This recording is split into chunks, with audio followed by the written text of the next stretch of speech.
লাউয়ের পিঠে বানানোর জন্য লাউ কেটে তার মধ্যে হচ্ছে নুন হলুদ দিয়ে আর এই জিরে লঙ্কা আর আদার পেস্টটা মিশিয়ে অল্প একটু জল দিয়ে এটাকে সিটি দেওয়ার জন্য বসিয়ে দিলাম।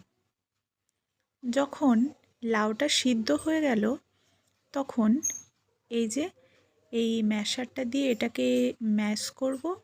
চাল গুঁড়ি চিনি এই সমস্তগুলো নিয়ে আমি বসে গেলাম। এইবার এই লাউ সিদ্ধটাকে আরও ভালো করে চটকে নেওয়া হচ্ছে। তার ওপরে দিয়ে দেওয়া হচ্ছে চিনি। যতটা মিষ্টি খেতে চাইবেন ততটা চিনি দিয়ে এইরকমভাবে এটাকে চটকে নেওয়া হলো। এর উপর থেকে দিয়ে দেওয়া হলো চাল গুঁড়ি এবং একটা মোটা ব্যাটার তৈরি করে নেওয়া হলো। তারপর প্যানের উপর তেল দিয়ে এই ব্যাটারটা এইভাবে ছড়িয়ে ছড়িয়ে দেওয়া হলো এবং তারপরে এটাকে উল্টে পাল্টে এই লাউয়ের পিঠেটা ভেজে নেওয়া হলো।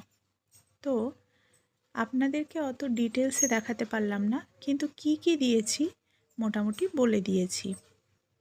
তো লাউয়ের পিঠে আপনাদের কেমন লাগলো অবশ্যই জানাবেন।